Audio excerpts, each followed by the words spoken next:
All right. So I just want to do a quick video here talking through a specific circumstance around Christopher Sanchez.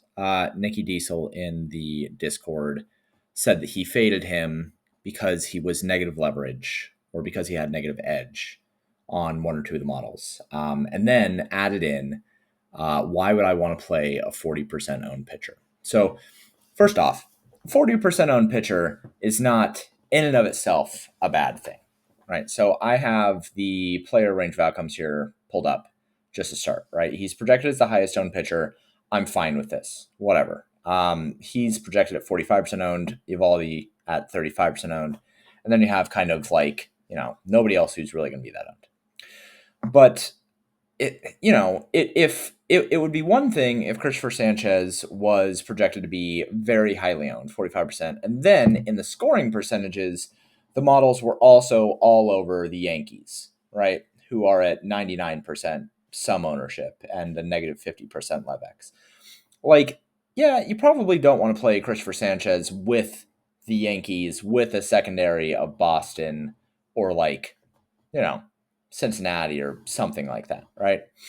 But that wasn't the case, right? Philadelphia at 50% owned and positive Love X, like they're a nice stack. The Mets at 23% some own with 55% Love X. Hell, you could have even played the White Sox at 15% some ownership with a 66% Love X. Like you weren't even going to run into ownership issues with Christopher Sanchez. So right off the bat, playing Christopher Sanchez, if you just pair him with Philadelphia, the Mets, Cincinnati, the White Sox, Arizona, Texas, Baltimore, yada, yada, yada, yada.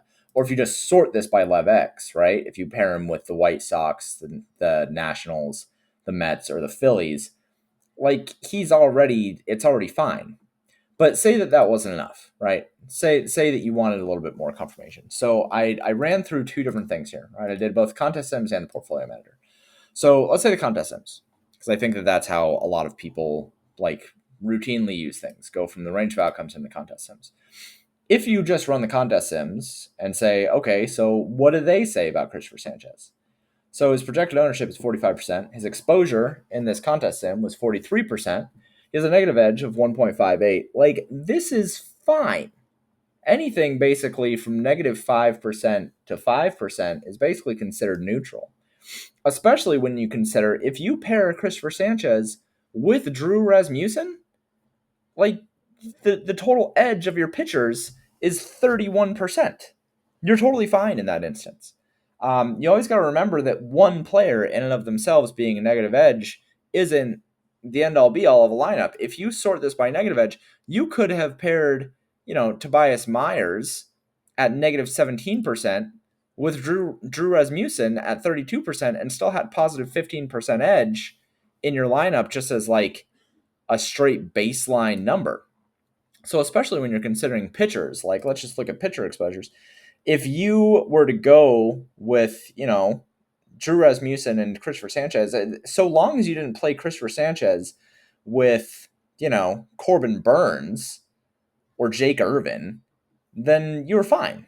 Doesn't matter. Your pitchers, you should probably aim to have your pitchers be a positive edge combination or at least neutral if you know that you're going to be on a stack that ends up giving you a positive edge. So even in terms of the contest sims, like I just if this edge number is anywhere between -5 and positive 5%, just consider that neutral.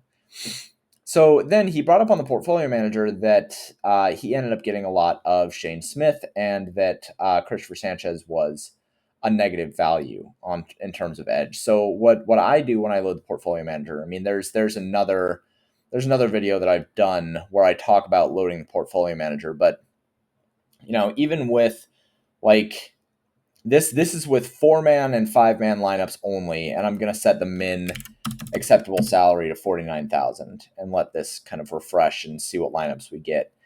So we have 281 lineups here that are 4 and 5-man stacks from the seed frames that have a min salary of 49K. And when we go down and we look at the player summary, like Christopher Sanchez is fine, right? Like he's negative 1.5%, but that's neutral, all things considered. There are way worse players that you could have played. Like Jake Irvin is a considerably worse play. Aaron Judge is a considerably worse play. And even with those things being said, right? Like if you have Lineups with Kyle Schwarber at plus 7.56%, Trey Turner plus 7%. Like if you have Philly stacks, it's probably totally fine to eat some negative ownership somewhere else. You got to remember that it's not just about the individual player. It's always about the lineups that get built with them. So, when we're looking at these lineups here and we see, all right, here's a Philly stack where, there's Christopher Sanchez, like the finishing percentile is still fine. The win equity is still fine. We go down and we look at the edge, like the lineup edge is obviously still fine. So long as your lineup edge overall is positive, like that's a lineup that you can use. I would even say that in small field, what you should probably do is sort this by ownership and then look for lineups with a positive edge. Like this one right here, whatever this lineup is a Philly stack with, it looks like Trent Grisham, Seiya Suzuki, uh, Paul Goldschmidt. Like this lineup bangs. This is a great lineup. Let's see what pitchers that lineup has, right? So that was the lineup. I probably should have paid attention to this. Let's see. It's right here. It's 17, right? So what does that lineup have for pitchers? Christopher Sanchez and Noah Cameron. Like that lineup probably bangs, man. That's fine. 49-3. This is a great single entry lineup. It has a lot of ownership. It's still positive edge. So this is how I would have looked at it. So if the question was why would you want to eat a 40% owned pitcher, it's because a 40% owned pitcher isn't in and of himself a bad choice. The bad choices are made when you pair him with a Yankees stack and a whole lot of other low edge or negative edge options that make it so that he's a bad play. It's always about the full lineup. So especially like if you take one thing from this video, try to have your pitchers as a combo be positive edge. On FanDuel, like maybe on FanDuel, Christopher Sanchez is a worse option and Rasmussen is a better option. Based on price. I'm not sure what their prices were over there. But like on DraftKings, man, if you have a pitcher like Rasmussen at plus 32 and Sanchez at negative 1.5, just pair them together and you're golden. Like that's totally fine. And even, that lineup that I just showed us, right? Like let's go to exposures here. Noah Cameron at 4K, his edge was positive 1.9 paired with Christopher Sanchez at negative 1.58. Like that's neutral.